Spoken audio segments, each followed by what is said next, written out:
Buenas noches a todos, ¿cómo están?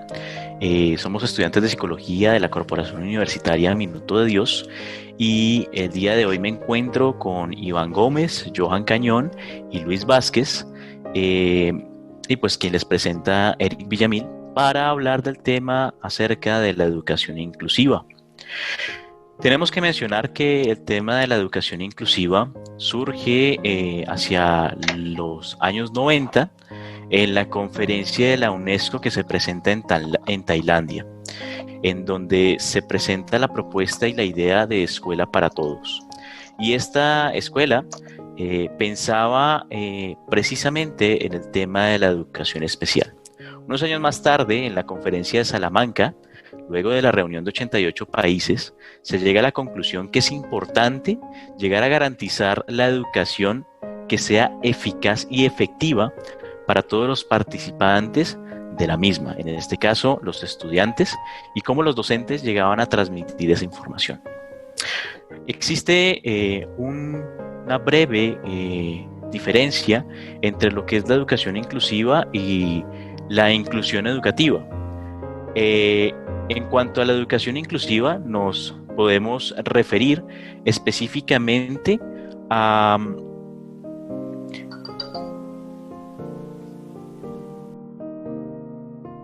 el término que hace referencia más específica a la práctica de los colegios, de las instituciones, para favorecer esas limitaciones o dificultades y darle pertenencia a aquellos estudiantes de manera accesible al conocimiento.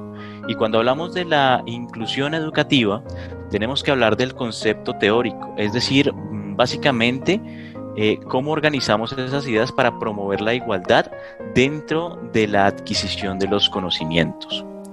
Finalmente, tenemos que tener en cuenta que estos son conceptos que van cambiando de acuerdo a la época y a la cultura. Ok, compañero Eric, muy bien, gracias por tu introducción, por tu valioso aporte. Bueno, respecto a la discapacidad auditiva, quiero tocar de pronto un tema que es sensible.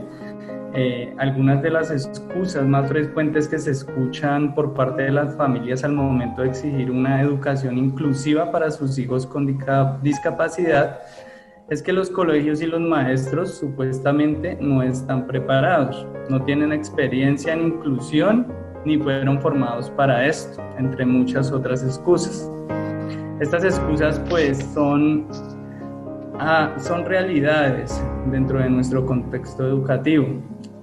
Pues los colegios no saben qué hacer, los maestros pues menos, y esto refiere a que hay pocos niños con discapacidad en estas instituciones, refiriendo a las instituciones medias. En las facultades de educación, la inclusión y la diversidad son aspectos poco significativos en la forma de los maestros.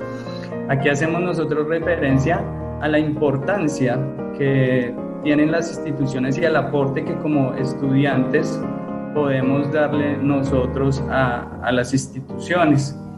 Pues en esto se crea el decreto 1421 del 2017, el cual dentro de un plan individualizado de ajustes razonables, por sus siglas el PIAR, es una herramienta muy importante para la educación inclusiva, pues este plan pretende que cada estudiante que tenga alguna discapacidad tenga una educación de calidad, al igual que tenga una educación como todo el resto de niños o niñas que estén dentro de un centro educativo. Entonces, dentro de este plan PIAR se hacen ajustes razonables y apoyos pedagógicos para que el currículo de todos los niños que se encuentren dentro de un salón de clases sea el mismo.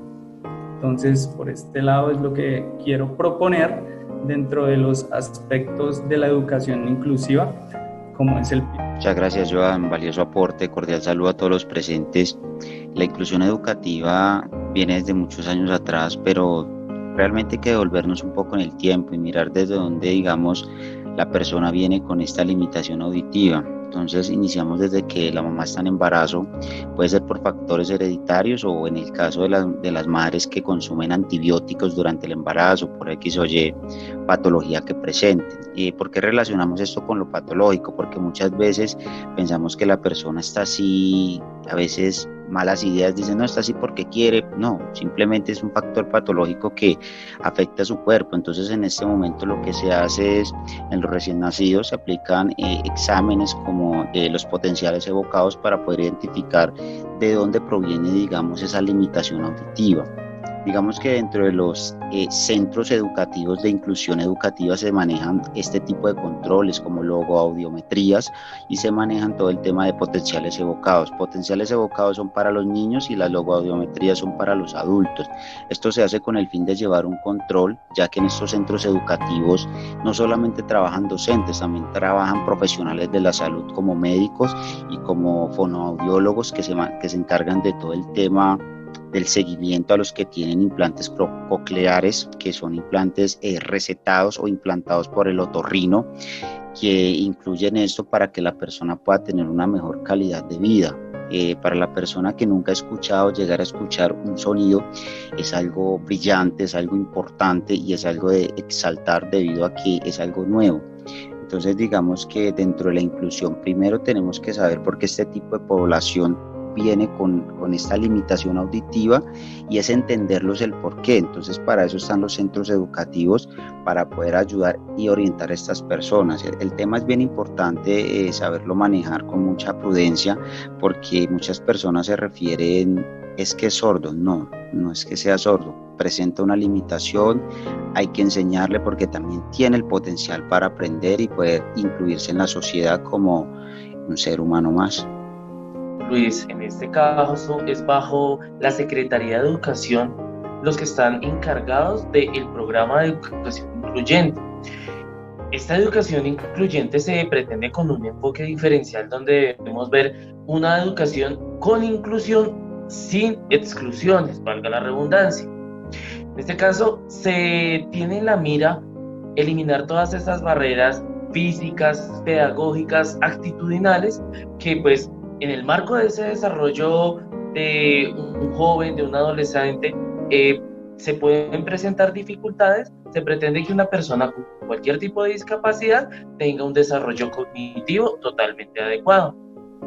Las cifras que en estos momentos tenemos aquí directamente en Colombia son pues un poco tristes y desalentadoras con respecto a todo este tema de la inclusión, teniendo que la mayoría de personas que tienen algún tipo de discapacidad auditiva empiezan a estudiar en centros educativos a una edad avanzada, precisamente por las barreras que en estos momentos hay dentro de los centros educativos, que pese a que en los últimos años se han tratado de quitar, aún prevalece.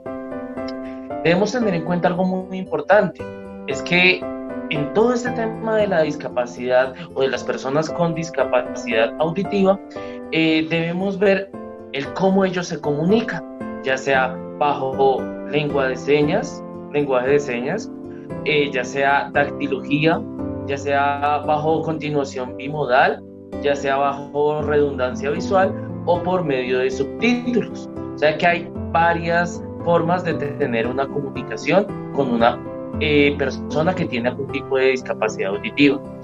Esto nos hace evidenciar que ya ha habido un cambio de paradigma en lo que era la educación tradicional a lo que es la educación al día de hoy. Vemos que desde los avances tecnológicos que tenemos hoy en la actualidad y lo que el gobierno nos ofrece han tratado de eliminar estas barreras. Es así como el INSOR, como entidad encargada como tal de las personas con discapacidad auditiva, es un apoyo bastante importante, sobre todo con el tema de lengua de señas. Desde allí nos propone cursos tanto para que la persona que tiene la discapacidad pueda aprender lenguaje de señas, como para nosotros que no tenemos este tipo de discapacidad tengamos una comunicación asertiva mediante programas como el Centro Relevo, que nos permite establecer comunicación con una persona pues con dicho tipo de discapacidad. Me parecía muy importante lo que mencionaba Iván en cuanto al paradigma que tiene la educación inclusiva, y me llamaba la atención porque es así. El concepto de inclusión ha evolucionado hacia la idea que niños y niñas y jóvenes tienen derecho a la educación, pues sabemos que la educación es un derecho fundamental dentro de nuestra norma constitucional, lo que implica equivalentes oportunidades de aprendizajes en diferentes tipos de escuela, independientemente de los antecedentes sociales y culturales de aquellas personas con discapacidades, en nuestro caso con discapacidad auditiva. Tomando esto como las diferencias y las habilidades de estos niños. Aquí cabe resaltarse, por ejemplo, y hacerse una pregunta: ¿por qué el niño o la niña con discapacidad no puede educarse en la misma institución a la que va su hermano? ¿Por qué no lo puede hacer? Si ellos también tienen ese derecho y son capaces de educarse igual que lo puede hacer cualquier otro niño. Entonces, en lo que mencionaba Iván, me parece importantísimo resaltar este aspecto, ¿sí? Igualmente, pues, las instituciones ahorita están tomando un nuevo rumbo, un nuevo cambio, por llamarlo de alguna manera, dándole posibilidades a estas personas con discapacidades de que tengan materiales, por llamarlo así, para que puedan desde esa perspectiva aprender, tener conocimientos. Entonces me parecía muy importante lo que mencionaba nuestro compañero Iván. Muchas gracias, Iván. No, y de verdad es que es cierto que, qué pena, que la persona con esta discapacidad es sujeto de derechos, por tanto, desde la institucionalidad, como nosotros mismos debemos garantizar que haya esa disponibilidad de recursos, acceso a la tecnología, que haya un uso adecuado y eficiente de las políticas públicas para atender a dicho tipo de población, que haya una infraestructura para de igual forma atenderlos y que hayan docentes competentes y nosotros mismos como psicólogos brindar el apoyo adecuado a este tipo de discapacidad. Así es, Iván. Bien, Iván, Finalmente, muchas gracias. me gustaría mencionar que hace unos años existía el concepto de educación especial, previo a la educación inclusiva. Este concepto buscaba atender aquellas necesidades con particularidades de los individuos. Desde mi experiencia personal y en el colegio en donde yo estudié, este concepto se manejaba y se tenían clases mezcladas en algún momento con estudiantes precisamente con limitación auditiva, en donde aquellos estudiantes en algún punto ya de nuestra formación escolar tomaban la vocería y la tutoría de algún estudiante sin dicha limitación y transmitían el lenguaje de señas precisamente para generar esa inclusión. Esto previo al concepto. Hoy en día también tengo la oportunidad de dar la vivencia de un sobrino que estudió precisamente en el mismo colegio y en donde ya hoy en día se aplican en las clases intérpretes, los docentes también conocen el idioma de señas y pues se sigue manejando este apadrinamiento por parte de los estudiantes con limitaciones auditivas y que finalmente tienden a transmitir ese lenguaje específico para la comunicación entre los mismos compañeros. No siendo más, muchachos, les agradezco mucho su atención. Les agradezco a mis compañeros pues la asistencia a este conversatorio pequeñito que tuvimos el día de hoy y despidiéndome de ustedes con un buenas noches en lenguaje de señas.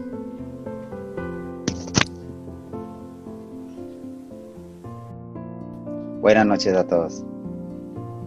Buenas noches, gracias.